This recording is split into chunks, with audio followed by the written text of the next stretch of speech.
Hello everyone. Today I will be discussing a story from the class 8th chapter Jody's Fawn. So this is the story of a boy named Jody who lived with his parents in a small forest settlement.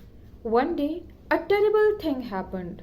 Jody's father, Penny Baxter, was bitten by a rattlesnake. There was no doctor or hospital nearby. So Penny, he used an old home remedy to save his life.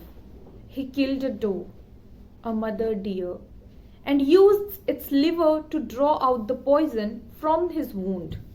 The remedy saved him, but something tugged at Jody's heart. The moment the doe died, Jody remembered the tiny fawn she had left behind. The image of the innocent little creature standing helplessly in the forest kept returning to his mind. He kept thinking, we took its mother. It must be hungry and frightened. And from that moment, he felt a deep responsibility towards the fawn. The very next day, when Penny finally woke up and felt better, Jody gathered the courage to speak to him. And Penny, he agreed that leaving the fawn alone would be very ungrateful and wrong. And so, Jody decided that he would find the fawn and bring it home. Jody, he went into the forest with a neighbor and his name was Millville. But as they approached the clearing, Jody felt something inside him, a feeling that the search for the fawn was something he needed to do alone.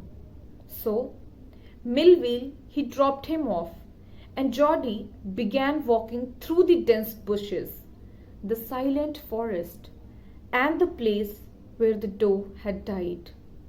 The clearing looked empty. The night's rain had washed away all the tracks.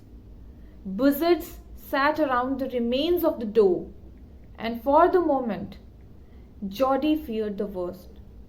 What if the fawn was gone forever? He searched quietly, slowly, listening for the slightest sound. And suddenly, a gentle movement in front of him made him stop. And there it was, the fawn, thin, trembling, with big soft eyes, full of confusion and innocence. It looked at Jody as if it remembered him. And in that moment, something magical happened. The fawn did not run away. Instead, it allowed Jody to come close. It allowed him to touch its soft neck and trusted him. Jody carefully lifted the fawn in his arms. Its legs were so long and thin that they hung helplessly. Jody protected it from thorns and branches as he carried it through the forest. Sometimes he stopped to rest, and the fawn stood shakily.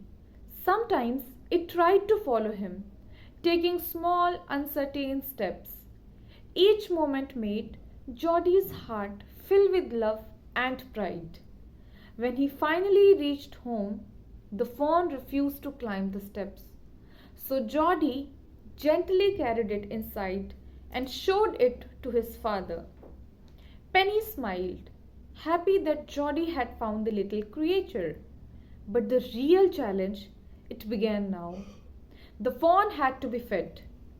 Jody brought milk from the kitchen, but the fawn did not know how to drink it from the bowl. So Jody, he dipped his fingers into the milk and let the fawn suck them, slowly lowering his fingers into the gourd. The fawn drank greedily, stamping its tiny hooves in excitement. For Jody, the simple act felt like pure joy. He could feel its warm tongue, its trust, its need for him. That day, Jody realized something very important. That when we take something from nature, we also owe something back. And caring for the fawn was his way of restoring that balance. And so, under the small roof of the Baxter family, a beautiful bond was formed. a bond of responsibility, kindness, and gratitude between a boy and the fawn he chose to save. Thank you.